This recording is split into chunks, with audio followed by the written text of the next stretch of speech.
جب انسان اپنے ٹکڑوں پہ پلتا ہے نا تو سر اٹھا کے جیتا ہے وہ. جب کسی سے ادھار لے کے گاڑی خریدے, کسی سے بھیک مانگ کے کپڑے خریدے, کسی سے بھیک مانگ کے گھر خریدے, کسی سے بھیک مانگ کے شادی کرے, بچوں کی تعلیم کے لیے کسی سے بھیک مانگے, تو یہ ساری چیزیں جس سے بھیک مانگ کر پوری کر رہا ہے, اس کے سامنے سر اٹھانے کی ہمت کرے گا کبھی؟ ہے بھائی. مجھے ایک بات بتاؤ, آپ کے پاس کچھ بھی نہیں تھا, پہننے کے لیے کپڑے نہیں تھے, کاروبار کے لیے پیسہ نہیں تھا, کھانے کے لیے پیسہ نہیں تھا, گھر نہیں تھا, بیوی بچے نہیں تھے, اولاد نہیں تھی, کوئی بھی کچھ بھی نہیں تھا, تو ایسی صورت میں آپ کے ہاتھ میں کیا آئے گا؟ کشکول. کیا خیال ہے؟ ہاتھ میں کیا آئے گا بھائی؟ جب جیب میں کچھ بھی نہ ہو, بلکہ جیب ہی نہ ہو, اتنی غربت ہو, تو پھر کشکول بھی بھیک مانگ کے ملے. یعنی کشکول بھی اپنا نہیں ہے, بلکہ وہ بھی کسی فقیر سے بھیک مانگنا پڑ رہا ہو کہ یار اللہ کے نام پہ کشکول دے دے تاکہ میں لوگوں سے, بولو نا, بھیک مانگ سکوں. اس سے بڑا کوئی بھکاری ہو سکتا ہے اس کائنات میں؟ ہے بھائی. بھائی اس سے بھی بڑے ہم سب بھکاری ہیں اللہ کے در کے, اس سے بھی بڑے بھکاری ہیں.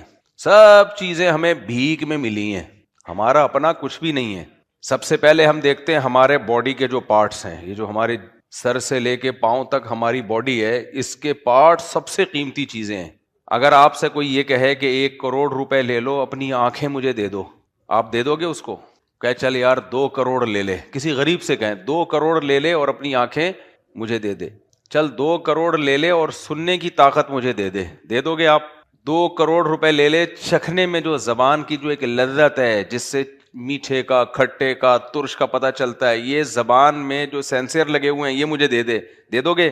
تو اللہ تعالیٰ قرآن میں کہتے ہیں الم نجعل لہ عینین, یہ آنکھیں یہ تمہیں بھیک میں ملی ہیں. الم نجعل لہ عینین, کیا ہم نے تمہاری آنکھیں نہیں بنائی ہیں؟ دیکھو سوال وہاں کیا جاتا ہے 2 وجہ سے. جب ہم کسی سے سوال پوچھتے ہیں نا, 2 وجہ سے پوچھتے ہیں. یا تو اس کا امتحان لے رہے ہوتے ہیں کہ اس کو پتہ نہیں جواب صحیح پتہ ہے یا نہیں پتہ, یا اس لیے پوچھا جاتا ہے کہ جواب تو بالکل واضح ہے, اس کے پاس انکار کا کوئی راستہ ہے نہیں. بھائی کوئی آپ سے گاڑی لے کے چل رہا ہو, آپ نے اسی سے لفٹ مانگی, یار مجھے بھی بٹھا لے وہاں تک چھوڑ دے, وہ کہے میں نہیں چھوڑ رہا, تو آپ کیا کہیں گے؟ ابے کیا یہ گاڑی میری نہیں ہے؟ کہیں گے نا. تو یہ اس سے سوال پوچھنے کے لیے نہیں, اس پہ جتلانے کے لیے. بھائی یہ تو طے شدہ ہے کہ میں نے تو تجھے گاڑی دی ہے, میں کہہ رہا ہوں انڈا موڑ تک چھوڑ دے, تو مجھے نہیں چھوڑ رہا یار. تو یہاں جو قرآن نے سوال کیا الم نجعل لہ عینین, کیا ہم نے تمہاری آنکھیں نہیں بنائی, یہ امتحان کے لیے سوال نہیں ہے کہ جواب درست دو گے تو 100 نمبر ملیں گے, آدھا غلط جواب دو گے تو 0 نمبر ملیں گے. اس کو کہتے ہیں استفہام انکاری, یعنی یقیناً یہ تو ہم نے ہی بنائی ہیں, اس میں کون سی ایسی بات ہے, یہ خود بخود تھوڑی بنی ہے تمہیں, یا فری میں کسی نے پکڑا دی ہوں. کافر نے تو یہ بول دیا آٹومیٹیکلی خود بخود بنی ہے. دنیا میں اس سے بڑا کوئی جھوٹ ہو نہیں سکتا. یہ تو اتنی بڑی یعنی ہٹ دھرمی اور ضد کی بات ہے نا. ہمیں یاد ہے ہم جب چھوٹے بچے تھے نا, تو ہمیں زمین سے ملے پیسے. اب ہمیں پتا ہے ہمارے ساتھ جو کلاس فیلو ہے اس کے 50 روپے یا 10 روپے زمین پہ گرے ہیں, ہمیں پتا ہوتا تھا بھائی زمین پہ گرے ہیں, اٹھا کے رکھ لیے جیب میں. بچے یہ حرکتیں کر رہے ہوتے ہیں, جیب میں رکھ لیے, تو وہ کہتا ہے یار یہ تو پیسے میرے ہیں. تو اگر ہم جواب میں یہ کہیں ہاں تیرے تو ہیں لیکن میں تجھے دوں گا نہیں, یہ بھی جرم ہے. کیا خیال ہے بھائی؟ تیرے پیسے ہیں مگر میں تجھے دوں گا نہیں, یہ بھی جرم ہے یا نہیں ہے؟ جرم ہے. اس سے بڑا جرم یہ ہے جو ہم کرتے تھے کھیل کود میں, کہ ہمیں تو اللہ کی زمین سے ملے ہیں. بھائی ہم نے تیری جیب سے پیسے نہیں نکالے, ہمیں یہ پیسے کہاں سے ملے ہیں؟ اللہ کی زمین سے ملے ہیں.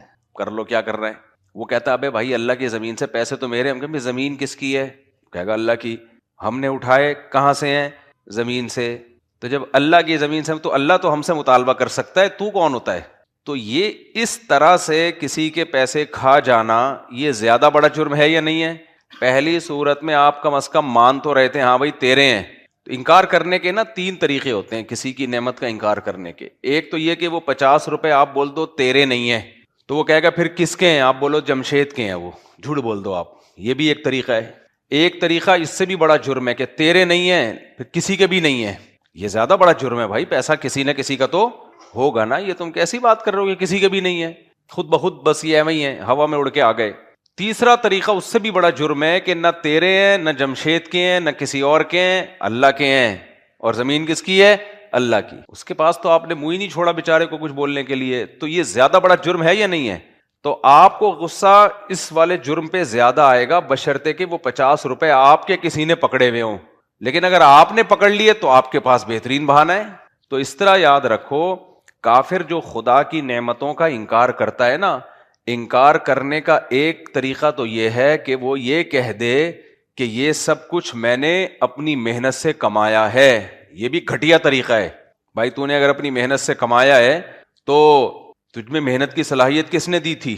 لیکن اس سے بھی بڑا طریقہ یہ ہے کہ اللہ کہہ رہے الم نجعل لہ عینین، کیا میں نے تمہیں یہ آنکھیں نہیں دیں؟ اور آپ جواب میں کہو نہیں تو نے نہیں دی، یہ خود بخود آٹومیٹیکلی میری کھوپڑی میں آ کے فٹ ہو گئی ہیں، خود بخود بنی ہیں، ایوالو ہو کے وجود میں آئی ہیں، ارتقا ہوا ہے. بھائی ایک سیل بنا تھا، ہوتے ہوتے آنکھیں، ناک، کان، دل، دماغ، جگر سب بن گیا کروڑوں سال میں. خدا کی قسم یہ اس سے بڑا جرم ہے جو ہم کہتے ہیں نا اللہ کی زمین سے ملی ہے. وہاں پھر بھی کوئی تعویل بنتی ہے کہ بھائی زمین بھی اللہ کی اور ملے بھی ہمیں زمین سے ہیں. یہ جو کافر نے جرم کیا ہے نا خدا کے انکار کے لیے، خدا کے احسانات سے انکار کے لیے، ناشکری پن کی یہ انتہا ہے کہ یہ کہہ دینا کہ یہ خود بخود بنے. کیونکہ اگر ہم مانتے ہیں کہ یہ آنکھیں خود بخود نہیں بن سکتی تو سوال پیدا ہوتا ہے نا کہ پھر کس نے دی ہیں؟ یہ سوال پیدا ہوتا ہے کہ نہیں ہوتا؟ تو کافر نے کہا یہ سوچو کہ کس نے دی ہیں، پھر اس کے بارے میں تحقیق کرو، پھر اس پر ایمان لے کر آؤ، پھر اس کے پیغمبروں کو مانو، پھر اس کی کتابوں پر عمل کرو. یہ بڑا لمبا چوڑا حساب کتاب ہے. مکر جاؤ، بولو ہمیں تو اللہ کی زمین سے ملا ہے. صحیح ہے نا؟ کہاں سے ملے ہیں؟ بولے یہ آنکھیں تو خود بخود بنی ہیں، یہ انگلیاں خود بخود بنی ہیں، یہ گھٹنے خود بخود ایڈجسٹ ہوئے ہیں، یہ معدہ خود بخود، یہ دل جو پمپنگ کر رہا ہے بلڈ کو، یہ آٹومیٹیکلی کروڑوں سال میں. اس لیے اللہ ڈارون کو نہیں چھوڑے گا، اللہ ان سائنسدانوں کو نہیں چھوڑے گا جنہوں نے سائنس کی بیس پہ خدا کا انکار کیا. اللہ کہے گا آنے دو، تمتعوا فإن مصيركم إلى النار، اڑا لو مزے، آنا تم نے آگ کی طرف ہی ہے، نہیں چھوڑوں گا میں. کیونکہ اس میں غصہ اس کو آئے گا جب آپ نے 50 روپے اٹھائے نا غفار کی جیب سے، یا غفار کے پیسے تھے، تو آپ کہہ دیتے یہ جمشید کا ہے، تو غفار کو غصہ آتا کم آتا، وہ تحقیق میں لگ جاتا کہ نہیں یہ میرے ہیں، دیکھو جمشید تو یہاں تھا ہی نہیں. لیکن آپ نے ایک دم بول دیا مجھے تو اللہ کی زمین سے ملے. اس پہ ہمیں یاد ہے ہمیں اتنا غصہ آتا تھا نا ہمارے جب کوئی پیسے اٹھاتا تھا، بولتا تھا میرے ہیں. بھائی تیرے کیسے ہیں؟ ہماری اماں نے ہمیں دیے تھے بھائی جیب خرچی کے لیے. اسکول میں جاتے ہیں نا تو پہلے گولے گنڈے کے لیے پیسے ملا کرتے تھے. بھائی جب ہم اسکول جایا کہ اب گولے گنڈے کا عربی میں بھی ترجمہ ہو رہا ہے نا، تبلیغ والے بیٹھے ہوئے تو وہ عربی میں بھی ترجمہ ہو رہا ہے بیان کا. انہوں نے کہا تو ان کو گولے گنڈے کا ترجمہ نہیں ہو سکتا. انڈین پوچھ رہے ہوتے ہیں گولا گنڈا کیا ہوتا ہے، تو یہ وہ چیز ہے جو کھلا کے پتہ چلتی ہے کہ یہ ہوتا کیا ہے. تو ہمیں گھر سے پیسے ملا کرتے تھے گولے گنڈے کے لیے، گولے گنڈے کے. تو گولے گنڈے میں اب یا چنے چاٹ ہوتے تھے بڑے مزے کے، تو وہ پیسے گر گئے، کسی نے اٹھا کے جیب میں رکھ لیے. کتنا غصہ آئے گا کہ نہیں آئے گا؟ دل چاہتا تھا اس کو منہ توڑ دیں یار. اور چل بھائی تو مان لے کہ میں نے بدماشی سے چوری کی ہے یا میں نہیں تجھے دے رہا. وہ جب یہ بولتا تھا نا ہمیں تو اللہ کی زمین سے ملے ہیں، پھر بڑا تل ملاتا تھا. بحث ہی نہیں کر سکتا ایسے آدمی سے، بحث ہی نہیں کر سکتا. نہ ہم یہ انکار کر سکتے ہیں کہ تجھے زمین سے نہیں ملے، نہ ہم یہ انکار کر سکتے ہیں کہ یہ زمین اللہ کی نہیں ہے. تو سوچو ہمیں 8 آنے 4 آنے پر اتنا غصہ آتا تھا، تو جس خدا نے اربوں کھربوں روپے کی ہمیں نعمتیں دی ہوں، اربوں کھربوں روپے کی نعمتیں، ایک ایک آنکھ کی قیمت 1 کروڑ نہیں 1 ارب سے بھی زیادہ ہے. اس ارب روپے کا کرنا کیا ہے بھائی جب آنکھیں اور کان ہی نہ ہوں.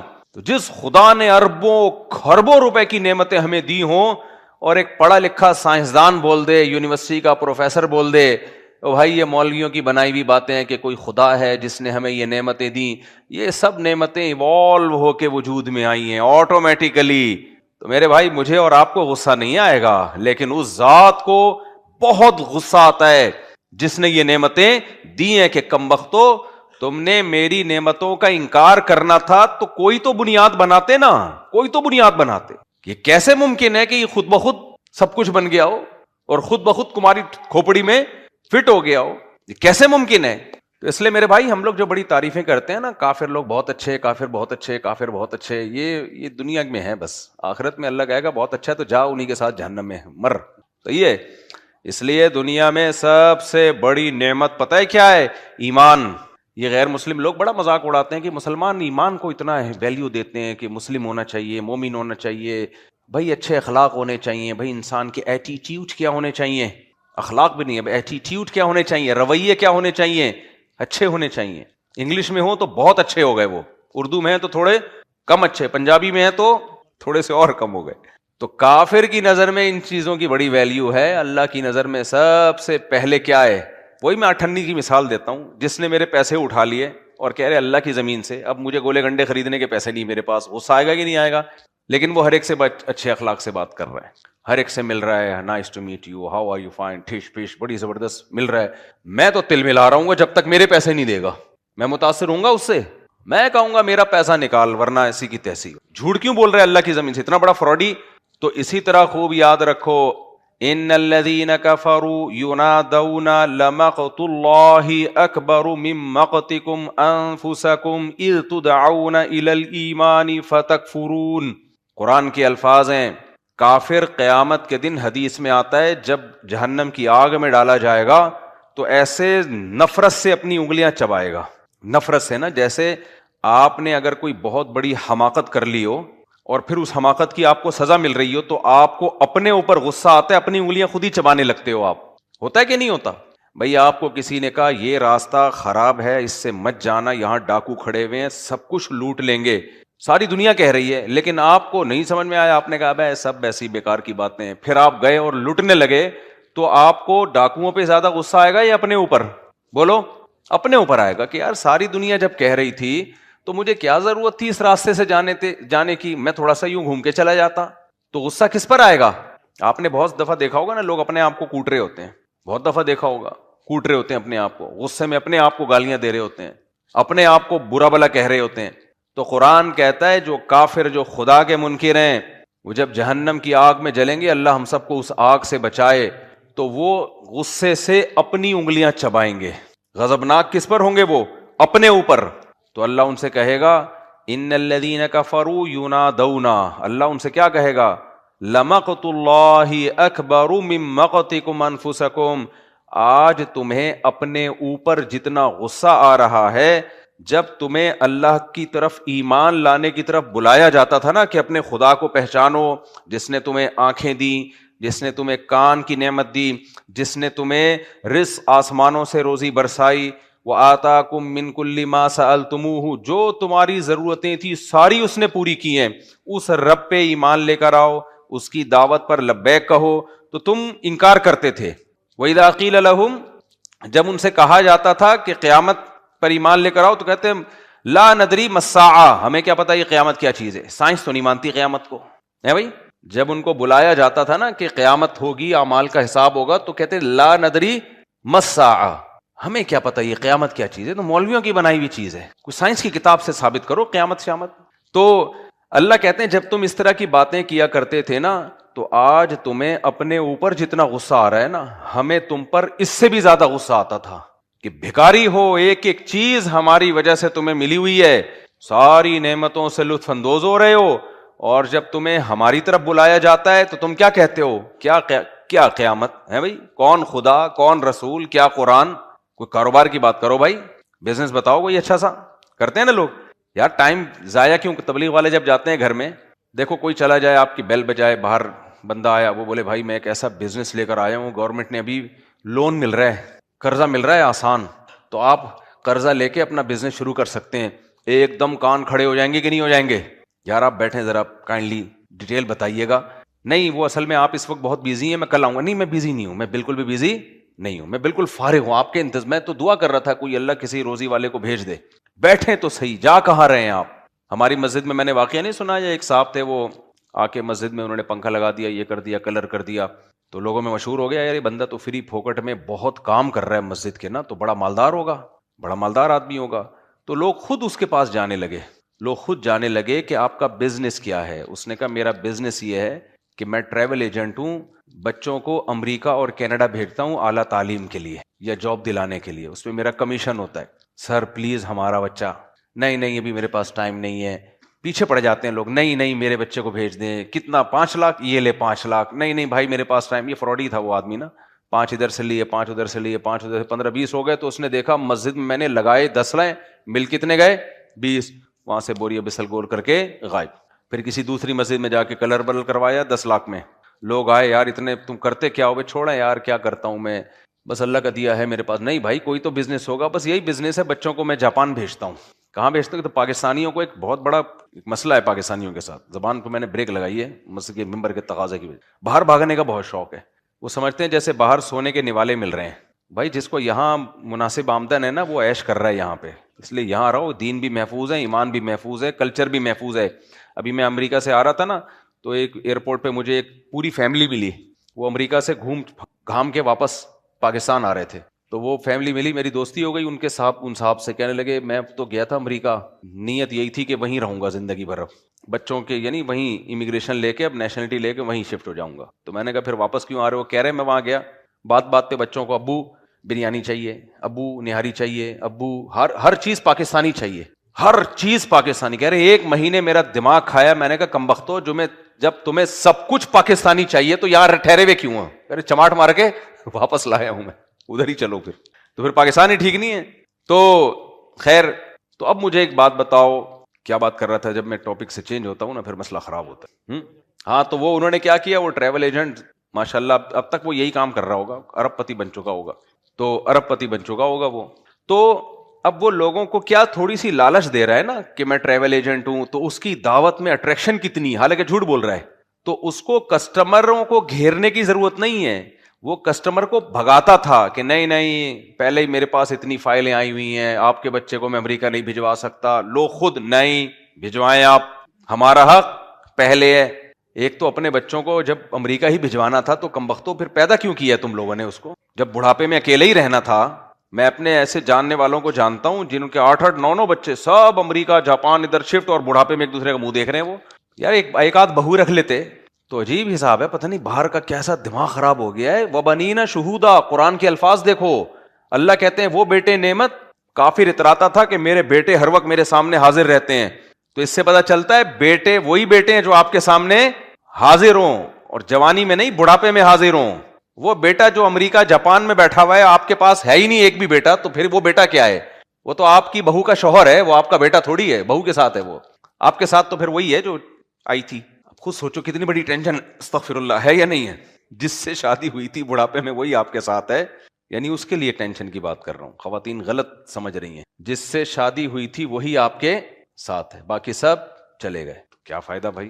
تو مزے والی زندگی نہیں ہے. وہ بھی ہو اولاد بھی ہو. تو اس لیے بچے زیادہ بھی پیدا کیا کریں، اور اس پیر میں اتنے رکھیں کہ ایک آدھ اگر باہر جاتا ہے تو بھائی ایک آدھ اگر باہر جاتا ہے تو اتنے ہونا اس پیر میں کہ کمانے کے لیے اگر کوئی باہر گیا ہے تو ادھر بھی تو ہو کوئی.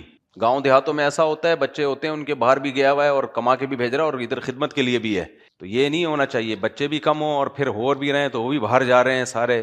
اپنے آپ کو عذاب میں مت ڈالو، اللہ پہ توکل کرنا سیکھو. اللہ یہاں بھی روزی دے دیتا ہے، یہاں بھی اللہ بہت نواز دیتا ہے جس کو نوازنا ہوتا ہے. جو نہیں نوازنا ہوتا وہاں جا کے بھی وہ بیچارے گھاس کھا رہے ہوتے ہیں، اور وہاں بھی وہی لوگ زیادہ پنپ پاتے ہیں جن میں کوئی قابلیت ہو، کوئی ڈاکٹر ہو، کوئی انجینئر ہے، کوئی سائنٹسٹ ہے تو کچھ کر لے گا، ورنہ جا کے بیچارہ کیا کرے گا وہاں پہ. خیر وہی بات ہے، توکل جب ختم ہو جائے نا، اللہ ہی ڈکشنری سے نکل جائے تو پھر انسان پاگلوں والے کام کرتا ہے. جب اللہ نکل گیا نا دماغ سے تو پھر اللہ کا بڑا فضل ہے. دیکھو ہم بچوں کی تربیت کی فکر میں کرتا ہوں کہ بگڑے نہیں، کہ مجھے بچوں کے مستقبل کی الحمدللہ فکر نہیں ہوئی ہے کہ کھائیں گے کہاں سے، کمائیں گے کہاں سے. یہ فکر تو ہوتی ہے اچھے انسان بنے، اپنے لحاظ سے ہم ان کو کوئی قابل بنائیں، پڑھائیں ان کو، تعلیم دیں ان کو. بس آگے کیا کمانا ہے کیا نہیں کمانا، ہمیں کما کے کھلائیں گے نہیں، ہم دماغ سے کیا کر دو بولو. بچے اس لیے تھوڑی پیدا کیے کہ کما کے کھلائیں گے. بھائی بچے اس لیے پیدا ہوتے ہی نہیں ہے کہ کما کے کھلائیں گے. کما کے کھلا دیں یہ اللہ کی نعمت ہے، لیکن نیت یہ نہیں ہونی چاہیے. نیت تو یہ ہے کہ بھائی اللہ تعالیٰ کا ایک حکم ہے کہ اولاد ہونی چاہیے، کیونکہ ہم جب مر جائیں گے تو اسلام ہماری اولادوں سے باقی رہے گا. سمجھتے ہو؟ یا آج ہم جتنے مسلم ہیں تو اس لیے کہ ہمارے ابا اماں مسلم تھے، وہ تو چلے گئے دنیا سے تو اسلام چھوڑ کے گئے ہیں. وہ تو اسلام تو اولاد کی شکل میں ہوتا ہے نا. آپ انڈیا میں ایک کلپ چل رہا ہے میرے بارے میں، ایک ہندو عورت کہہ رہی ہے 19 بچے ہیں اس کے مولویوں کے، تو ہندوؤں کو ترغیب دے رہی ہے تم بھی 4 بچے 6 بچے پیدا کرو. تو اچھی بات ہے، کر لیں، ہم نے گورنمنٹ کی طرف سے کوئی پابندی نہیں، ہندو بھی پیدا کریں، لیکن کریں گے پھر بھی نہیں، وہ کریں گے نہیں. 2 وجہ سے. ایک تو ان میں وہ جذبہ ہی نہیں ہے، ان کا مذہب اتنا موٹیویٹ ہی نہیں کرتا ان کو نسل بڑھانے پر. ہمارا مذہب تو ہمیں ترغیب دیتا ہے نا. دوسرا، ہم گوشت کھاتے ہیں، ہم گوشت پھوڑتے ہیں، کھاتے نہیں ہیں. ہمیں تو گوشت نہ ملے ہماری کھوپڑی بولو آؤٹ ہو جاتی ہے. ہندو لوگ کہتے ہیں گوشت بری چیز ہے، وہ تو ویجیٹیرین ہوتے ہیں زیادہ. ان کا مذہب ہے بھائی، کسی کا مقصد مذاق اڑانا نہیں ہے. ہر شخص ہمارے لیے قابل عزت ہے، ہر قوم قابل عزت ہے ہمارے لیے. لیکن ویجیٹیرین ہے وہ، تو آپ دیکھ لیں، ڈاکٹروں سے پوچھ لیں، جو ویجیٹیرین ہوتے ہیں وہ ویجیٹیرین ہوتے ہیں, سمجھ رہے ہیں؟ اس لیے میں کہتا ہوں سبزی کھاؤ. سبزی کھانے کا بہترین طریقہ ہے بکرے کو کھلاؤ اور بکرا کھا جاؤ. سبزی کھانے کا سب سے بہترین طریقہ کیا ہے؟ یہ دیکھو, یہ ہم پر اللہ کا احسان ہے یا نہیں ہے؟ اگر اللہ تعالیٰ ہم پہ چھوڑ دیتا, ہمارا مذہب اسلام نہ ہوتا, ہماری عقل پہ چھوڑ دیتا کہ کیا کھانا چاہیے, تو عقل تو یہی کہتی ہے ایک جاندار ہے, زندہ ہے, آپ اس سے زندگی کا حق کیوں چھین رہے؟ دیکھنے میں یہ ظلم لگتا ہے کہ نہیں لگتا؟ گائے کو ذبح کرتے ہیں تڑپتی ہے, بکرے کو ذبح کرتے ہیں تڑپتا ہے, مرغی کو ذبح کرتے ہیں تڑپتی ہے مرغی. دیکھنے میں یہ عقل کے خلاف ہے, کیوں ظلم کر رہے ہو؟ لیکن وحی نے ہمیں, قرآن و سنت نے ہمیں بتایا, وَسَخَّرَ لَكُم مَّا فِي السَّمَاوَاتِ وَمَا فِي الْأَرْضِ جَمِيعًا مِّنْهُ, بھائی ان کو میں نے پیدا تمہارے کھانے کے لیے کیا ہے, تم نہ ہوتے میں ان کو پیدا ہی نہ کرتا. اور اگر تم ان کو کاٹ کے نہیں کھاؤ گے, بڑھاپے میں سسک سسک کے مریں گے. یہ ان کے لیے تو کوئی اولڈ ہوم بھی نہیں بنیں گے. جب گائے بوڑھی ہو کے مرتی ہے ہندوستان میں, آپ دیکھو ان بیچاری گایوں کا حالات کیا ہوتے ہیں, گوشت کھانے کے قابل بھی نہیں ہوتا ان کا. کوے بھی کہتے ہوں گے کیا کھلا رہے ہو ہمیں یار. تو یہ تو جانوروں پر بھی احسان ہے کہ جب ہٹے کٹے ہوتے ہیں ہم ذبح کر دیتے ہیں, اس کو کام میں آ جاتے ہیں وہ, ورنہ بوڑھے ہو کے مرتے وہ. اور پھر بڑھاپے میں ان کو کھلاتا کون؟ گائے کا پیٹ بھرنا آسان ہے کیا؟ میری گائے, آپ مجھ سے آگے پوچھو, اپنا پیٹ بھرنا میرے لیے مشکل ہے, اس کا آسان ہے, اس کا پیٹ بھرنا مشکل ہے. مجھ سے زیادہ میں کیا, مجھے بھی کھا جائے وہ, اگر کوئی حیثیت نہیں ہے جتنا ان کو کھلانا پڑتا ہے, تو بڑھاپے میں کون کھلائے گا؟ ابھی تو ہم اس لیے کھلا رہے ہیں کہ دودھ دے رہی ہے, جب بڑھاپے میں دودھ دینا بند کر دے گی تو میں کیوں کھلاؤں؟ سوال پیدا ہوتا ہے. میں اپنے ماں باپ کو نہ کھلا دوں, میں اپنے بہن بھائیوں کو نہ کھلا دوں, میں گائے کو کیوں کھلاؤں؟ 1500 روپے ایک ٹائم کا خرچہ, 2 ٹائم کا ملا کے خرچہ آ رہا ہے گائے کا, یعنی ریشو اگر نکالا جائے 1300 سے لے کے 1500 تک کا ایک دن میں. لیکن وہ افورڈ کر رہے ہیں کیونکہ دودھ بھی آ رہا ہے. دودھ آنا بند ہو جائے, بچہ بھی آنا بند ہو جائے, تو بھائی اپنی ماں باپ پہ تو انسان خرچ کر لے گا. گائے پہ کیا سوچ کے, ہندو بھی خرچ نہیں کرتے بوڑھی گائے پہ. تبھی آپ جاؤ ہندوستان میں یا ان ملکوں میں جہاں گائے پر کاٹنے پر پابندی ہے, ان میں ذرا جانوروں کے انہی کے بنائے ہوئے ولاگ دیکھو کہ بڑھاپے میں وہ بیل اور گائے کیسے سسک سسک کے مر رہے ہوتے ہیں. تو اللہ نے ہمیں اسلام دے کر ہمیں پابندی لگا دی کہ تم مت سوچو, میں نے تمہیں اجازت دے دی ہے کہ تم گوشت کھاؤ, تو اب ہمارے لیے گوشت کیا ہو گیا؟ حلال. اگر ہم اس مسلم نہ ہوتے تو سوچتے رہتے. اللہ نے ہمیں اس آزمائش سے بچا کے ہم پہ احسان کر دیا کہ بھائی گوشت کھایا کرو. ہمارے نبی کی جو علامتیں ہیں نا پچھلی کتابوں میں, ان علامتوں میں یہ بھی ہے کہ وہ نبی گوشت کھانے والے ہوں گے, ویجیٹیرین نہیں ہوں گے, گوشت کھانے والے پیغمبر ہوں گے صلی اللہ علیہ وسلم. تو ہمارے نبی نے اونٹ کا گوشت کھایا, دمبے کا گوشت کھایا. آپ کو دستی کا گوشت بہت پسند تھا. ترمذی کی حدیث ہے کہ اہنؤ مریئن او کما قال, راوی کہتے ہیں کہ نبی صلی اللہ علیہ وسلم فرماتے تھے کہ یہ جو دستی کیا ہوتی ہے؟ بکری کا بازو. اور کتنی ڈیٹیل میں صحابہ کرام نے نبی کے گوشت کھانے کی کیفیات کو بیان کیا ہے. سکین سے بھی کھایا, چھری سے کاٹ کے, اور دانتوں سے نوچ کے بھی تناول کیا. آپ نے نہیں آئی سمجھ؟ باب ما جاء فی انحش اللحم نحشن, پورے باب ہیں حدیثوں میں. گوشت کو ایسے کھاؤ, صحیح ہے نا, ایسے ہڈی پکڑی ایسے کھاؤ. بتاؤ کوئی ویجیٹیرین دیکھے گا ایسے کھا رہا ہے؟ خربوزہ ایسے تھوڑی کھایا جاتا ہے, کیا کر لے گا خربوزہ؟ تو یہ اللہ کا ہم پر احسان ہو گیا. ہمیں کیا بنا دیا اللہ نے؟ گوشت حلال کیا ہمارے لیے, ہم گوشت کھاتے ہیں. گوشت سے چہرے پہ چمک آتی ہے. ابھی میں گوشت کے فضائل پھر بقرعید آئے گی تو پھر تفصیل سے آپ کو بتاؤں گا. ابھی فی الحال بیان کو ہم فوکس کرتے ہیں, کیونکہ پتہ نہیں آپ کے گھر میں دال پکی ہوئی ہوگی تو پھر آپ مجھے گالیاں دو گے کیا خیال ہے؟ تو پھر آپ مجھے برا بھلا کہو گے کہ یار. تو پھر ٹاپک چینج ہو گیا. کہاں چل رہا تھا میں؟ جو مثال دے رہا تھا نا میں یہ مثال دے رہا تھا کہ دیکھو ہم جاتے ہیں, قرآن کہتا ہے جب ان کو اللہ کی طرف بلایا جاتا تھا تو یہ انکار کرتے تھے, اور جہاں دنیا کی بات ہوتی ہے سارے بھاگے چلے جاتے ہیں نا. جیسے وہ ٹریول ایجنٹ کی میں مثال دے رہا تھا, بندوں کو امریکہ جاپان کہاں جھوٹ بول رہا تھا, لیکن سب خود ہی آ رہے ہیں, ہمارے بچے کو بھی لے جاؤ, ہمارے بچے کو بھی لے جاؤ. تو دنیا میں ہر شخص کی اتنی دلچسپی ہے کہ کوئی جھوٹی بات بھی کہہ دے تو پیچھے چلے جاتے ہیں. اور ادھر اللہ کے سینکڑوں ہزاروں لاکھوں پیغمبر آ کے اللہ کی طرف بلا رہے ہیں. سب کی دعوت ایک ہے, ایک ہی دعوت ہے, ففروا الی اللہ, اللہ کی طرف لوٹ آؤ, اس پر ایمان لے کر آؤ. سب ایک دعوت, لیکن آپ انکار کر رہے ہو, آپ کے پاس ٹائم نہیں ہے اس دعوت کو سننے کے لیے. تو چلو ٹھیک ہے آپ انکار کر دیتے, لیکن بھکاری پر انکار اچھا نہیں لگتا. پھر اس کی نعمتوں سے لطف اندوز نہ ہوتے ہیں نا. آپ کہتے ہیں میں خدا کو مانتا ہوں نہیں تو خدا کی دی ہوئی آنکھوں سے میں دیکھوں کیوں؟ میں خدا کو مانتا نہیں ہوں تو میں خدا کے دیے ہوئے کانوں سے سنوں کیوں؟ میں خدا کو مانتا نہیں ہوں, خدا کی دی ہوئی نعمتوں سے مزے کیوں اڑاؤں؟ بالکل اس کی مثال ہے، گاڑی آپ نے کسی کو بھیک میں دی، وہ کہہ رہا ہے مجھے وہاں تک چھوڑ دو، آپ کو میں مانتا نہیں ہوں، ہے بھائی، وہ کہ پھر یہ گاڑی تو نے خود خریدی ہے، نہیں میں نے خود تو نہیں خریدی. جمشید نے دی ہے، نہیں بھائی جمشید نے بھی دی ہے، نہیں دی ہے، تو نہ تو نے خود خریدی ہے نہ کسی نے دی ہے، تو بھائی مان لینا میں نے دی ہے، میرے پاس گواہ بھی ہیں، میرے پاس ثبوت بھی ہیں، اتنا تو مان لیا نا کہ تیری نہیں ہے، تو نے خود نہیں بنایا، تو چھوڑ دے اس گاڑی سے، دستبردار ہو جا. پھر نہیں، مزے بھی اڑا رہا ہے اور دینے والے کا انکار بھی کر رہا ہے. یہ چھوٹا جرم نہیں ہے، ناشکری کی اس سے بدترین کوئی مثال مل نہیں سکتی ہے، نہیں ہے. نبی صلی اللہ علیہ وسلم نے فرمایا کل امتی معافن الا المجاہرین، جہار کرنے والے جو اپنے گناہ کو لوگوں کے سامنے بیان کر دیتے ہیں، ان کا گناہ قابل معافی نہیں رہتا. اللہ کہتے ہیں تجھے خود شرم نہیں آ رہی اپنے گناہ پہ؟ جس چیز پہ شرم آتی ہے وہ بیان کیا جاتا ہے؟ بھائی کچھ برائیاں ایسی ہوتی ہیں انسان کو پتا ہے گندا کام ہے یہ، تو بتا نہیں رہا ہوتا. وہ لڑکی والوں کے سامنے آپ گئے رشتہ لینے کے لیے، کیا کرتے ہو؟ جی میں چرس پیتا ہوں چھپ چھپ کے. بتاؤ گے کبھی؟ اگر پی بھی ہے بھائی چھپاتا ہے آدمی، یار یہ کوئی عزت جائے گی. تو جس گناہ کو آپ بتا رہے ہو نا، اس کا مطلب آپ اس گناہ کو گناہ سمجھتے نہیں، آپ اس کو ہلکا سمجھتے ہو. تو جب آپ اس کو ہلکا سمجھتے ہو تو اللہ کیوں معاف کرے گا؟ اللہ نے معافی ان لوگوں کے لیے رکھی ہے جو اپنی غلطی کو بڑا سمجھتے ہیں اور توبہ استغفار کرتے ہیں، ندامت ہوتی ہے. جب آپ بتا رہے ہو میری گرل فرینڈ ہے، میں نے یہ کیا، میں نے فلانی فحش فلم دیکھی، میں نے فلانی فلم دیکھی، میں نے یہ کیا، یہ ڈرامے بازی، تو اللہ کہتا ہے کہ اس کو خود اپنے گناہ پہ ندامت نہیں ہے. تو کل امتی معافن الا المجاہرین، جو جہار کرنے والے، لوگوں کے سامنے بتانے والے، اللہ کہتا ہے یہ قابل معافی نہیں ہے، یہ قابل معافی نہیں ہے. تو میں وہ مثال دے رہا تھا نا کہ چھپایا، ہاں. تو یوسف علیہ الصلوۃ والسلام نے بھی بیوی کو، ان کی جو عزیز مصر تھا، عقل مند آدمی معلوم ہوتا ہے، اس نے بیگم کو بولا مٹی پا بھائی، کیا کر دے. یہ نہیں کیا اس نے بلایا ہو اس کے سسرال، فون کیا اپنے سسر کو، دیکھ لیا اپنی بیٹی کی حرکتیں. پاکستانی ہوتا یہ کام کر رہا ہوتا، دیکھ لیا، اور وہ سالے اور سسر آستین چڑھا کے تگڑ تگڑ دوڑتے ہوئے آ رہے ہوتے. اور جو ہوتا ہے ہمارے یہاں سسرالوں کے جھگڑے پھر چلتے ہیں، تو پھر نتیجہ نکلتا بادشاہ کی 2 ٹکے کی حیثیت. اگلے الیکشن میں جیتنا نہیں تھا اس نے، ویسے تو الیکشن نہیں ہوتے تھے وہاں، سلیکشن ہی ہوتی تھی. خیر جیسے ہمارے استغفر اللہ، تو وہ نہیں آنا تھا اس نے، ٹھیک ہے نا. دوبارہ ایک تو میں پتہ نہیں منہ سے کیوں ایسی غلط غلط باتیں نکل جاتی ہیں، یعنی صحیح صحیح یعنی غلط غلط، ٹھیک ہے نا. اچھا خیر.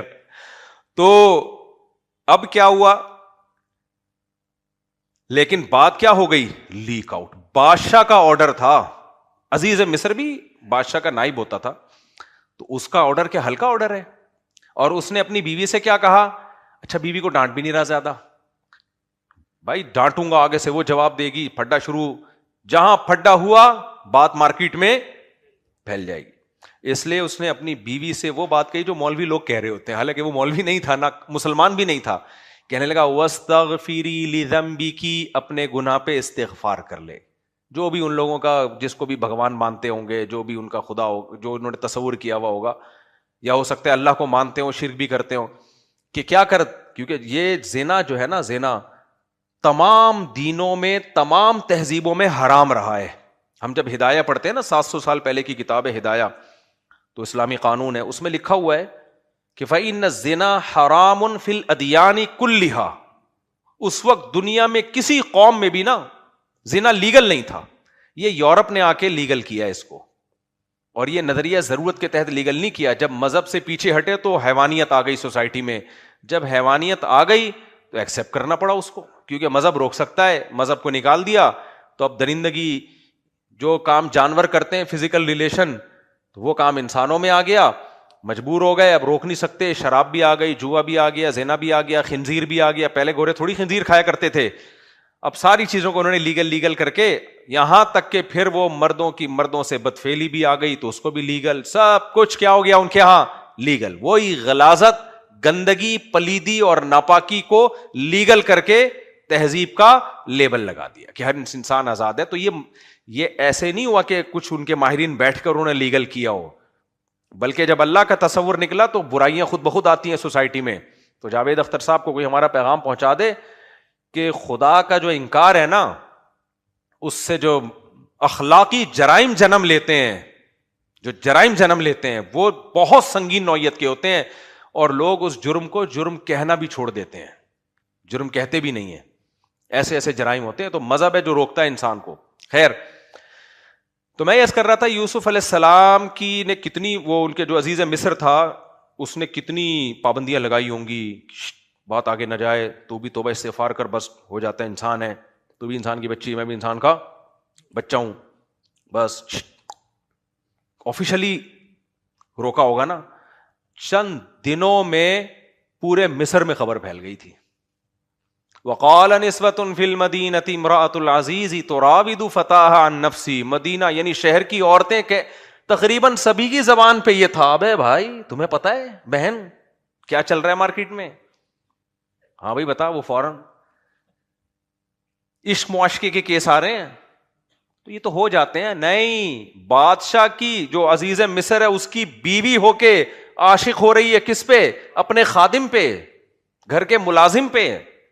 انا لنراھا فی ضلال مبین. میرا مقصد بہن تمہیں کوئی غیبت کرنا نہیں ہے کسی کی، بس میں یہ بتانا چاہ رہی ہوں کہ مجھے یہ اچھا پسند نہیں آیا بالکل بھی.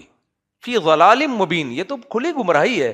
اتنے اونچے طبقے کی عورت ہو کے عاشق ہو رہی ہے گھر کے خادم پہ. تو اس لیے میں نے یہ رپورٹ آپ کے سامنے پیش کی، ورنہ میرا مقصد کسی کی برائی نہیں ہے. ہم بھی ایسے ہی غیبتیں کر کر کے نا کسی کو بتانا نہیں.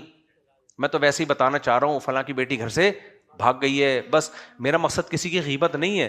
صرف یہ بتانا چاہ رہا تھا پتہ چلے ہو کیا رہا ہے سوسائٹی میں.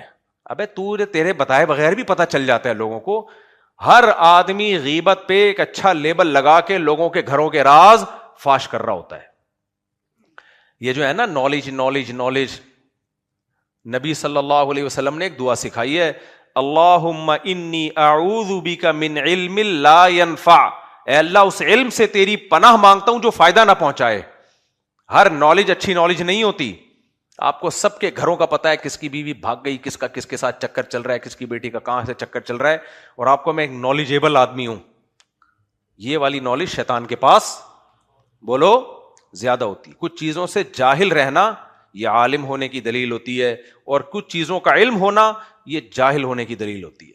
آپ کو اپنے کام سے کام رکھو، تمہیں کیا یار کس کے گھر میں کیا ہو رہا ہے. کسی کو آپ موبائل پکڑا دو فوراً گیلری میں گھسے گا، ان باکس میں جائے گا، واٹس ایپ میں جا کے میرے ساتھ ہوا ہے یہ سب کچھ. اعتماد کر کے میں نے موبائل پکڑا دیا. پہلے ہوتا تھا، اب تو میں ہوشیار ہو گیا ہوں نا.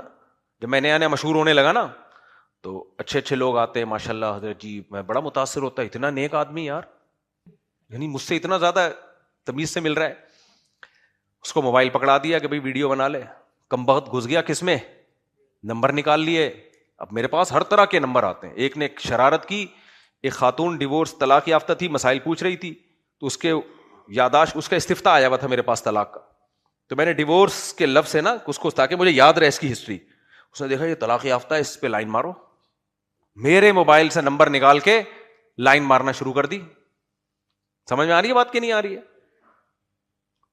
مجھے پتہ ہی نہیں ہو گیا رہا ہے. وہ خاتون کہ میرا نمبر کہاں سے چلا گیا. پھر میں نے اس کو، پھر جب میں نے انکوائری کے پتا چلا کہ یہ اس طرح ہوتا ہے، گھر میں کسی کو بٹھاؤ وہ درازیں کھول کے چیک کر رہا ہے، الماریوں میں گھس رہا ہے. بھائی یہ تو شوہر بیوی کے لیے یہ کام کرتا ہوا اچھا نہیں لگتا. بیگم کا موبائل عورتیں بھی کر رہی ہوتی ہیں، میاں کے موبائل. یہ جمشید ہے، جمشیدہ تو نہیں ہے کہیں، یہ محمود ہے کہیں، ایسا تو نہیں ہے لکھا ہوا محمود اور نکلے کیا.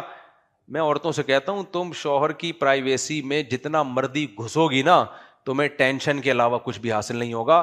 شوہر کے پاس تمہیں بیوقوف بنانے کے اتنے راستے ہیں، اتنے راستے ہیں. کیونکہ گھر سے جو گھر میں ہوتا ہے اس کی نگرانی ہو سکتی ہے، جو گھر سے باہر ہے اس کی کون نگرانی کرے گا.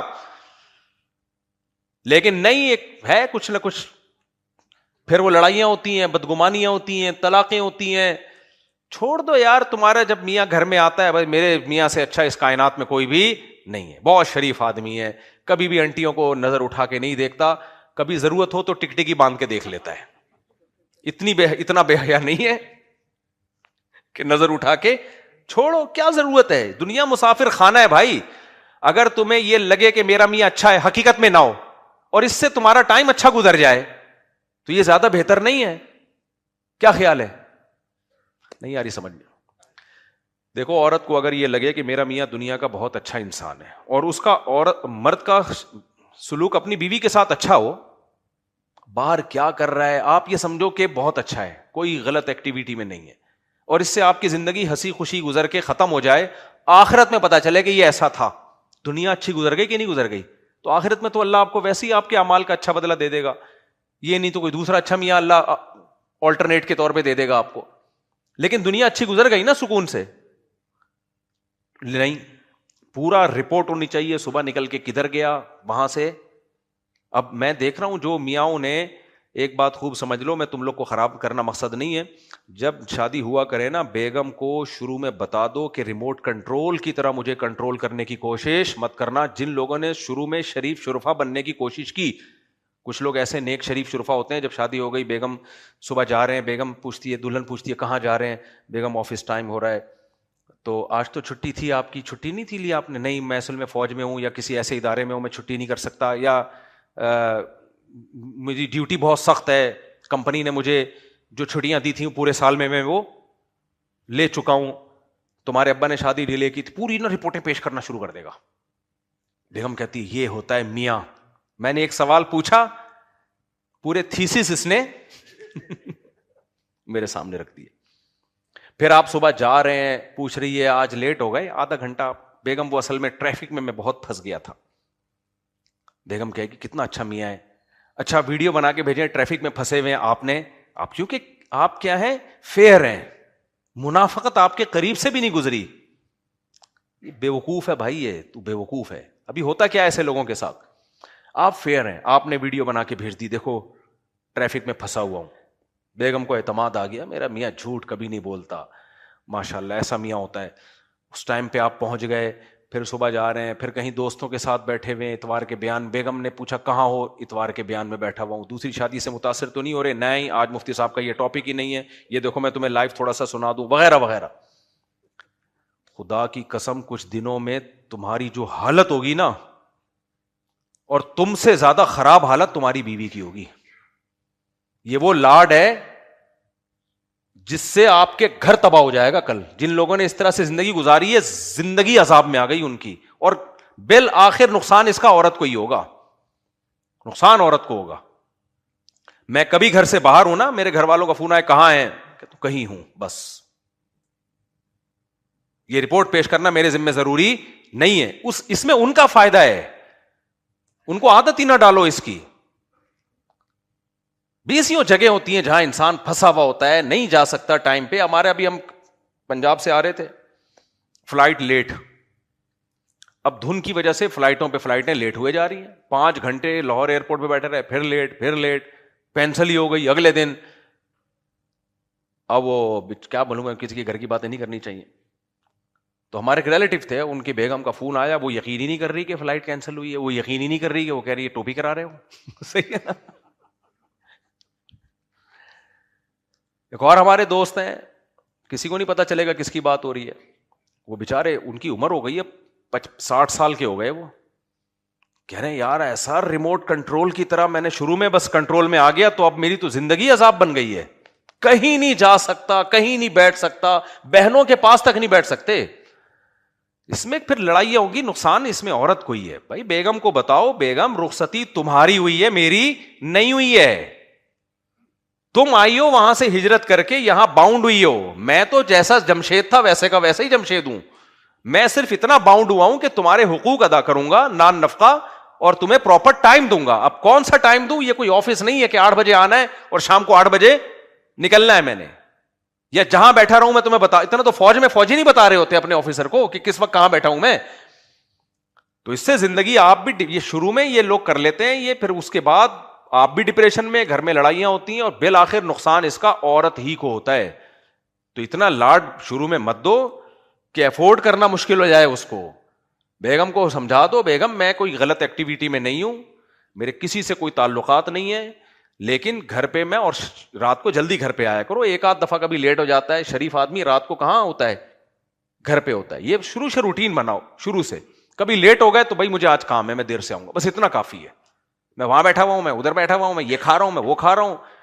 اس سے کبھی کبھار تو ٹھیک ہے، لیکن یہ زندگی عذاب بنتی ہے اس سے. اور جن گھروں میں مجھے لوگ بولتے تھے یہ کون سا طریقہ ہے یار، اچھا اس سے شروع میں جھگڑا ہوگا، آپ گھر سے باہر ہو، بیگم پوچھ رہی کہاں، کہیں، جواب میں کیا ہوں، کہیں. شروع میں لڑائی ہوگی اس سے، پھر ہمیشہ کے لیے سکون ہو جائے گا. شروع میں لڑائی ہوتی ہے اس سے، کیوں بتا کیوں نہیں رہے، بتا کیوں نہیں رہے. میں نے کہا میں بھائی میں اس لیے نہیں بتا رہا کہ میں چاند پہ پہنچا ہوا ہوں اس وقت، میں لوکیشن نہیں شیئر کر سکتا، حالانکہ میں کہیں نہیں بیٹھا ہوتا، میں ہو سکتا ہے ادھر ہی گائے کے پاس بیٹھا ہوا ہوں. لیکن عادت کیوں بنائے بھائی ہم اس کی، ہر وقت اپنے ماں باپ کو نہیں رپورٹ پیش کی جا سکتی، ہر وقت آدمی دماغ وہ ہو جاتا ہے اس سے. تو جب بڑا ہو جاتا ہے آدمی، بچے تو ٹھیک ہے، بچوں پہ تو کیئر ہونی چاہیے، اب تو بڑے ہو گئے نا، جب شادی تو جب بڑے ہوئے تبھی تو ہوئی ہے نا شادی. اب لوگ زیادہ اچھا بننے کے چکر میں ایک ایک چیز کی رپورٹ بیگم کو پیش کر رہے ہیں، پھر آمدنیں بھی پوری بتا رہے ہوتے ہیں اس کو. لوگوں نے بہت نیک بن بن کے ایسا کیا، پوری تنخواہ لا کے بیگم کو پکڑا دی کہ ٹوٹل میری آمدن یہ ہے. اب پھر پورے مہینے بیگم سے بھیک مانگتے رہتے ہیں، وہ پان گٹکے کے پیسے دے دو، یہ دے دو. نتیجہ کیا نکلتا ہے، نہ وہ کہیں صدقہ کر سکتے ہیں، نہ بزنس میں آگے سوچ سکتے ہیں. اب کوئی بہت ہی نیک شریف بیگم، نیک تو ہونا الگ بات ہے، لیکن اتنا کسی کا دماغ ہو، وہ 100 میں کوئی ایک خاتون ایسی ہو سکتی ہے جو پھر آپ کا ساتھ دے، ورنہ تو بھائی بڑے مسائل ہو جاتے ہیں اس سے. آج ہی کی بات ہے، ایک صاحب آئے کہنے لگے میرے بیگم، میں نے گھر بنایا، میری بیگم کہہ رہی میرے نام کر دو. آج ہی کی بات ہے. تو آپ سے مشورہ ہے میں کر دوں. میں نے کہا کیوں کہہ رہی ہے، کوئی آپ کے بارے میں ریپوٹیشن خراب ہے کہ کوئی بعض دفعہ مرد نان نفقہ نہیں دے رہا ہوتا، خطرہ ہوتا ہے کہ گھر بیچ باچ کے چرس میں اڑا دے گا. وہاں تو ہم بھی مشورہ دیتے ہیں بھائی بیگم کے نام کر دو، ہم بھی دباؤ ڈالتے ہیں تاکہ وہ تو تمہارے مرنے کے بعد سہولت زندگی گزارے نا. ہمیں پتہ ہے یہ اڑا دے گا، یاشی میں شراب کباب میں اڑا دے گا، ایسے میں تو ٹھیک ہے. لیکن پڑھا لکھا آدمی ہے، نارمل آدمی ہے، بچوں کا خرچہ اٹھا رہا ہے. اب وہ کہنے لگے مجھے بہت دباؤ ہے، میرے بچے بھی بہت دباؤ ڈال رہے ہیں کہ گھر میں بیگم کے نام کر دوں، اور میری بیگم بھی بہت دباؤ ڈال رہی ہے کہ گھر کس کے نام کر دو، میرے نام کر دو. میں نے پوچھا کوئی نان نفقے میں پرابلم، کہہ رہے نہیں کوئی شکایت نہیں ہے. تو میں نے کہا پھر کیوں، کہہ رہے بس وہ کہہ رہی ہے کہ آپ کو مجھ سے محبت نہیں ہے، کہ آپ ہم پہ اعتماد نہیں ہے. میں نے کہا عجیب بات ہے. میں نے کہا 1 لاکھ روپے دے دو. کہتے ہیں کیوں، پوچھو گے نا آپ کیوں، کہ آپ کو مجھ پہ اعتماد نہیں ہے. میں نے کہا بھائی یہ حماقت نہیں کرنا، آپ کے مرنے کے بعد وہ آپ کے بیوی بچوں ہی کا ہے، اور آپ کی صحت سے بھی لگ رہا ہے کہ آپ کے مرنے کا چانس. ان کو میں نے کہا نہیں، دل چاہ رہا تھا کہنے کا. تو یہ بات ہی غلط ہے بھائی آپ کے مرنے کے بعد جائے گا نا، اگر اللہ نہ کرے بیگم پہلے مر گئی تو وہ تو ویسے ہی دینے کا فائدہ ہی نہیں ہے پھر. تو خام خواہ کی نا نیک بننے کی نا ایکسٹرا آرڈینری جو نیک بننے کی کوشش کرتے ہیں، ہر چیز میں شریعت نے بیلنس کا حکم دیا ہے. کس کا، اعتدال. ہر چیز میں اعتدال ہے بھائی.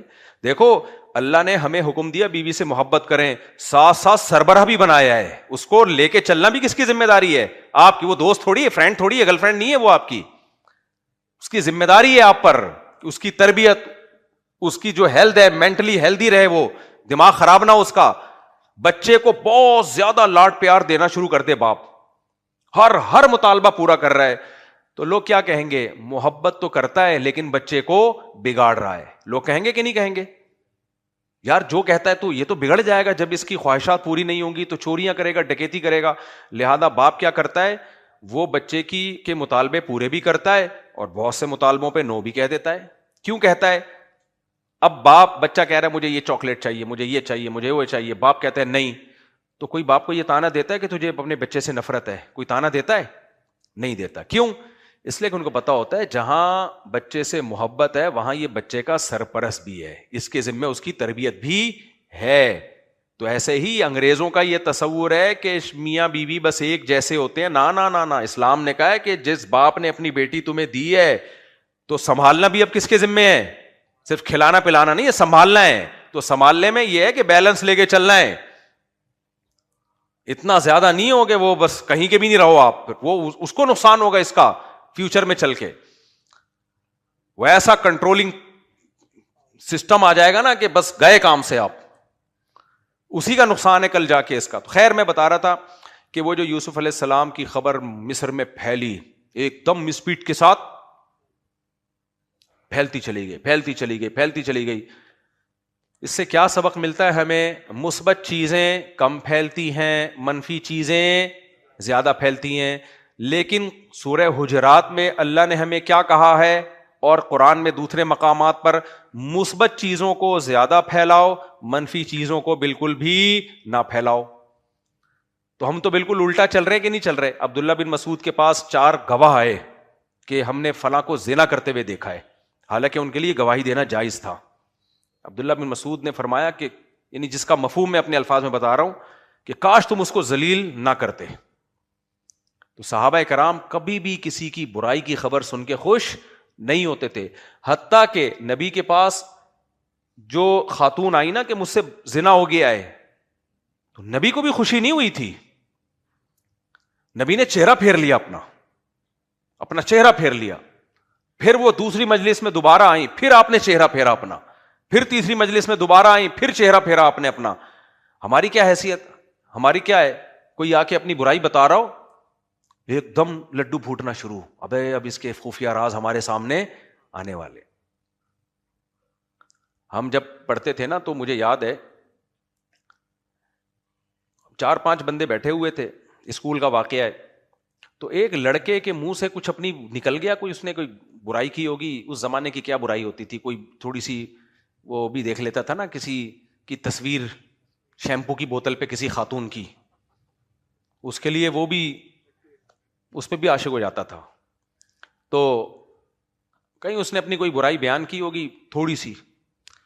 تو مجھے یاد ہے ہماری کلاس میں ایک لڑکا اس کے پیچھے پڑ گیا، یار پورا بتاؤ واقعہ ہوا کیا ہے. ہم لوگ تو پیچھے ہٹ گئے، ہم نے کہا چھوڑو یار اس کا ذاتی ہے. وہ پیچھے پڑ گیا، بتاؤ، اس کو اگل رہا ہے. میں نے اس کو جا کے بولا، میں نے کہا بھائی تو کیوں بتا رہے آپ، جو ہوا بٹی پا یار. وہ کیوں اگل رہا ہے؟ تاکہ اس کی کمزوری مجھے پتا چل جائے. دیکھو انسان اگر نیوٹرل ہو کے سوچے نا، اپنے بارے میں 2 منٹ میں فیصلہ کر سکتا ہے میں اچھا آدمی ہوں یا برا آدمی. یہ کوئی زیادہ ڈیفیکلٹ کام نہیں. اندر سے میں اچھا ہوں یا برا. کسی کی برائی سن کے خوشی ہو رہی ہے نا، اور دل چاہ رہا ہے اور اگل، سمجھ لو اندر سے کیا ہو، برے ہو. اور کسی کی برائی سن کے تکلیف ہو رہی ہے. مجھے یاد ہے ہم اپنے شیخ کے ساتھ بیٹھے ہوئے تھے، حضرت کے ساتھ، کسی نے آ کے کسی مولانا کی برائیاں کرنا شروع کر دیں، وہ اٹھ کے ہی چلے گئے. تو ہمیں نہیں پتا چلا یہ کس سلسلے میں گئے ہیں. پھر ان کے کسی بہت ہی کلوز خادم نے بتایا کہ ان کو برا لگا ہے کہ یار اچھا بھلی مجلس چل رہی تھی، آ کے کیا گند ڈالنا اس میں شروع کر دیا. اور اس غیبت کی ضرورت بھی نہیں تھی، کوئی ضرورت ہو تو ایک الگ بات ہے. ہم نے علماء سے سنا ہے کہ جو آدمی برائی کرتا ہے اس کی مثال ایسے ہے، یعنی جو گناہ کرتا ہے اس کی مثال ایسے ہے جیسے بیچ سڑک میں کسی نے پخانہ کر دیا. یہ بھی غلط ہے. اور جو اس برائی کے چرچے کر کے پھیلاتا ہے وہ ایسے جیسے ڈنڈی سے لے کے اس کو پوری سڑک کو کیا کر رہا ہے، خراب کر رہا ہے. تو زیادہ برا کون ہوا، پہلا یا دوسرا؟ دوسرا ہوا. تو اس لیے میرے بھائی ہمیں ایک چیز کی ضرورت ہے، منفی سوچ کو کیا کر دیں، ختم. ہم سب بہت زیادہ منفی سوچتے ہیں ہر سطح پہ. اچھا منفی جو باتیں کرے گا وہ چلتا بھی بہت ہے، یہ سب ایسے ہیں، یہ سب ہے. حکمرانوں میں بھی سارے برے نہیں ہوتے، یہ بھی ذہن میں رکھو. جب تک ریلیشن ہمارا نہیں تھا نا، ہم بھی سمجھتے تھے سارے 2 نمبر ہیں. لیکن ہمیں ایسے ایسے خاندانی لوگ ان میں ملے ہیں، ایسے ایسے خاندانی لوگ ملے ہیں آفیسرز میں، 18 گریڈ 20 گریڈ کے آفیسرز میں. میں نے کہا یار یہ تو ہم سے زیادہ نیک ہیں. یہ تو سارے کہیں بھی برے نہیں ہوتے میرے بھائی. اور ہر چیز ہمارے خلاف سازش بھی نہیں ہوتی. سارے کام امریکہ کے بھی برے نہیں ہوتے. میں نہیں کہہ رہا امریکہ بہت اچھا ہے، حاجی ڈونلڈ ٹرمپ کے تو آپ کو کارنامے پتہ ہیں، سلو کے ایوارڈ مل رہے ہیں ان کو. لیکن ہر چیز میں نیگیٹو سوچنا کہ وہ جو یہ کر رہا ہے تو اس کا مقصد یہ ہے، حالانکہ اس کا مقصد نہیں ہوتا. بعض دفعہ وہ کر رہا ہوتا ہے، چلو یار انگریز بھی انسانیت کی خدمت کر لیتے ہیں، کافر بھی کر لیتے ہیں. یہ جو پولیو کی ویکسین ہے نا، یہ گورے نے اس پہ بہت زیادہ خرچہ کیا ہے اس کو دنیا میں پھیلانے پر. اس کا مقصد جو میں نے ریسرچ کی ہے، اور ان لوگوں کے ساتھ جو اہل ہیں ریسرچ کے، جن کو پتہ ہے معاملات کا، کہتے ہیں کہ انگریز نے اس کے کیا کوئی بچہ مر گیا تھا یا کوئی پولیو سے ہو گیا، اس نے تہیہ کیا تھا کہ میں دنیا سے پولیو کا خاتمہ کروں گا. تو اس میں اس کی بہت بڑی رقم خرچ ہوئی ہے پولیو کی ویکسین کو بنانے میں، دنیا میں پھیلانے میں. لیکن ہمارے ہاں پروپیگنڈا کیا ہے، اس میں اولاد کے جرثوم ہیں، جس سے بچے پیدا نہیں ہوتے، اس میں یہ ہے، اس میں فلانا ہے، اس میں. ہم بھی یہی بیان کرتے رہے ہیں پہلے، کیونکہ ہم بھی اسی سوچ کو لے کے پیدا ہوئے، بڑے ہوئے. جب ہم نے اپنے طور پہ تحقیقات شروع کی ہیں، ڈاکٹروں سے ملے ہیں، ان لوگوں سے ملے جہاں پولیو کی ویکسین بنتی ہے اور وہ ریسرچ سینٹر میں کام کر رہے ہیں اور نیک لوگ ہیں، انہوں نے بتایا بھائی کچھ بھی نہیں ہے اس میں، پوری دنیا سے خاتمہ ہو گیا، لیکن پاکستان، افغانستان اور ایک دو اور ملک ہیں افریقہ، یہ ٹھٹائی کے ساتھ اڑے ہوئے ہیں، نہیں تم ہمارے بچوں کو کیا پلا رہے ہو؟ زہر پلا رہے ہو. کیوں؟ یہ وہاں سے آ رہے ہیں انگریزوں سے، اور انگریز ہمارے خیر خواہ نہیں ہو سکتے. بھائی وہ ہم پتہ ہے نہیں ہوتے خیر خواہ، لیکن ایسا نہیں ہے کہ سارے کام ہی انسانیت کے لیے وہ غلط کر رہے ہو. بہت سے کام انسانیت کو دیکھو، اللہ نے نیکی کا جذبہ انسان میں رکھا ہے، چاہے وہ کافر ہو چاہے وہ مسلمان ہو. یہ جذبہ ہی اگر ختم ہو جائے تو مکلف ہی نہیں رہے گا اس انسان. کیا مطلب؟ گاڑی اردو استعمال کیا، آسان لفظوں میں سمجھاتا ہوں. اللہ نے انسان کو پیدا کیا کہ نہیں کیا؟ اب اللہ چاہتا ہے کہ پیغمبروں کے ذریعے میں انسان کو اپنے احسانات بتاؤں کہ اللہ ایسا ہے، اللہ ایسا ہے، اللہ ایسا ہے. تو انسان کے اندر اللہ نے جو سافٹ ویئر ڈالے ہوئے ہیں، وہی سافٹ ویئر یہ ڈالے ہیں کہ جب وہ سنتا ہے کہ کسی کے احسانات مجھ پر بہت زیادہ ہیں تو اس کا دل اس کے لیے نرم ہونا شروع ہو جاتا ہے. یہ سافٹ ویئر کافر کے دل میں بھی ڈلے اور بولو مسلمان کے دل میں بھی ڈرے. ابو جہل میں بھی تھے یہ، لیکن کیا کیا ابو جہل نے؟ حق کی مخالفت کرتے کرتے کرتے کرتے وہ سافٹ ویئر وہ ریموو ہی ہو گئے، اس سے دل سیاہ ہو گیا. لیکن نیچرلی قرآن حدیث کہتی ہے کل مولود یولد علی الفطرہ، ہر بچہ فطرت پہ پیدا ہوتا ہے، چاہے کافر ہو، چاہے سکھ ہو، چاہے ہندو ہو، چاہے مسلم ہو. تو ماحول خراب کرتا ہے اس کو. تو اگر کافر کے اندر رحم کا جذبہ ہی ختم ہو جائے نا، یعنی اللہ کی طرف سے ہی ختم ہو جائے، یہ سافٹ ویئر ہی نہ ہو، تو پھر میرے بھائی آزمائش کس بات کی ہے؟ آزمائش ہی ختم ہو جائے گی نا. وہ کہہ سکتا ہے میرے اندر تو رحم کا، شیر کے اندر رحم کا جذبہ ہے. ارے آپ شیر کو سمجھاؤ کہ دیکھ میں تجھے روزانہ 2 کلو گوشت کچا لا کے کھلا دیا کروں گا، ہرن کو مت چھیڑنا اب تو آئندہ کبھی، کسی دن بھوک لگ رہی ہو، ہرن سامنے آئے تو اس پہ حملہ مت کرنا، مجھے بتانا، مجھے کال کر دینا، میں تجھے کچا گوشت لا کے کھلا دوں گا، صاف ستھرا تکا مسالہ ڈال کے کھلا دوں گا میں تجھے. شیر ترس کھائے گا ہرن پہ؟ نہیں کھائے گا، اس میں ترس کا مادہ ہے ہی نہیں. ہرنی بچہ جن رہی ہوتی ہے، شیر آ کے اس پہ حملہ کر دیتا ہے، بچے کو کھا جاتا ہے، ماں کو کھا جاتا ہے، اس میں جذبہ ہی نہیں ہے. جب جذبہ ہی نہیں ہے تو اس کا امتحان ہی نہیں ہے. سمجھ رہے ہو کہ نہیں سمجھ رہے؟ کافر کا امتحان یہ ہے کہ اس کے سامنے اللہ کی آیات پڑھی جاتی ہیں، اس کے سامنے اللہ کے احسانات یاد دلائے جاتے ہیں، اس کے سامنے اسلام کی باتیں کی جاتی ہیں، جذبہ اللہ نے اس کے اندر رکھا ہے، اس کا دل ہلنا شروع ہو جاتا ہے. پھر اس کی مرضی کہ اپنے ضمیر کی بات مانے یا اپنی خواہشات کا غلام بن کے حق کا انکار کرتے. جذبہ اس کے اندر پیدا ہوگا. تبھی تو حدیث میں آتا ہے جو گناہ کرتا ہے دل میں کالا نقطہ پڑتا ہے، یعنی دل شروع سے سیاہ کسی کا بھی نہیں ہوتا، نہ کافر کا نہ مسلمان کا. حق کی بات کا انکار کرتے کرتے کرتے دل سیاہ ہونا شروع ہو جاتا ہے. تو اب ہم لوگوں نے یہ فرض کر لیا کہ جو کچھ بھی ان ملکوں سے ہو رہا ہے، کوئی بھی کچھ ہمارے لیے ہو رہا ہے، وہ سب غلط ہو رہا ہے. یہ غلط ہے، یہ بہت زیادہ منفی سوچ ہے. بہت سارے کام وہاں سے ہو رہے ہیں جو ہمارے لیے ہو رہے ہیں، وہ صحیح ہو رہے ہیں. ان کے پیچھے کچھ ڈونرز ہیں یا کچھ لوگ ہیں جنہوں نے انسانیت کی خدمت کا ایک جذبہ ہے ان کے دل میں. وہ پھر یہ نہیں دیکھتے مسلمان ہے، کافر ہے، ہندو ہے، کہتے سب مسلمان، سب انسانوں کو یہ سب سہولتیں ملنی چاہیے. لیکن منفی سوچ جب آپ کی ہوگی تو آپ یہ بات نہیں کر سکتے پبلک کے سامنے. پبلک یہ سننا چاہتی ہے ہر چیز کیا ہو رہی ہے؟ غلط. ڈاکٹر بھی غلط ہیں، اور پولیو بھی غلط ہے، فلانا بھی غلط ہے، یہ بھی غلط ہے، وہ بھی غلط ہے، کام سارے کر رہے ہوتے ہیں. جب دوسرے کی باری آتی ہے تو کیا ہے؟ غلط ہے. اس سوچ سے اپنے آپ کو نکالو. یہ اسکالرز کی بات شروع ہوئی تو میں نے اس پہ بات کی. جو اسکالر بھی ہر وقت منفی باتیں منفی باتیں منفی باتیں منفی باتیں. اچھا ایک اور اہم بات آئی کچھ دن پہلے، ایک بڑے اسکالر کو مجھے سننے کا موقع ملا. وہ ہسٹری بیان کر رہے تھے. ہسٹری میں کیا بیان کر رہے ہیں؟ خلافت راشدہ جب سے ختم ہوئی ہے تو اسلامی حکومت آئی نہیں ہے. اسلامی حکومتیں بولو آئی نہیں. سب ظالمانہ جابرانہ حکومتیں تھیں جس کو محدثین فقہا علماء سپورٹ کرتے رہے، ناجائز سپورٹ. سب یہ بنو امیہ بھی، بنو عباس بھی، خلافت عثمانیہ بھی، اندلس کی مسلمانوں کی خلافت وہ بھی، اور 1000 سال جو ہندوستان میں مسلمانوں کی حکومت، سب 2 نمبر. سب کیا تھے؟ نہیں یاری سمجھ میں میرا خیال ہے بات. سب کیا تھے؟ سب دو نمبر. اور ظلم یہ کہ یہ مولوی انہی کو سپورٹ کرتے رہے ایسی دو نمبر حکومتوں کو.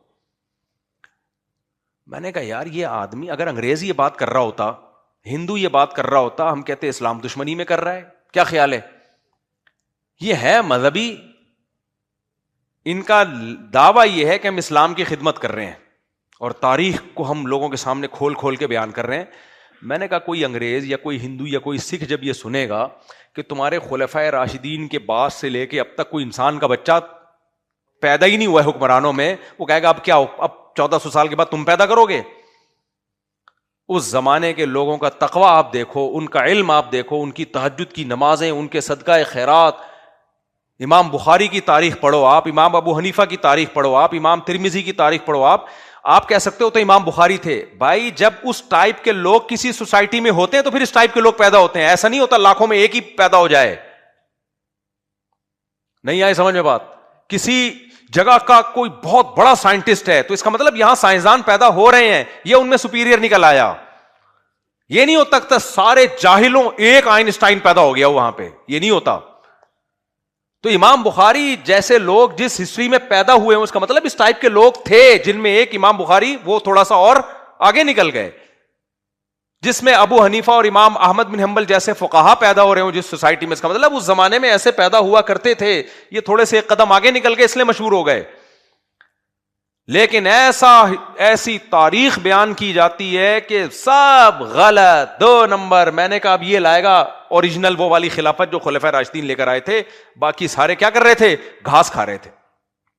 ایک سے میں نے کہا بھائی یہ بنو امیہ کی بھی اسلامی حکومت تھی, بنو عباس کی بھی اسلامی حکومت تھی, اور خلافت عثمانیہ بھی اسلامی حکومت تھی, اور جو مغلوں کی حکومت تھی اس میں بھی قانون اسلامی تھا. کہہ رہے ابے یہ اسلامی نہیں تھا, یہ فقہی تھا.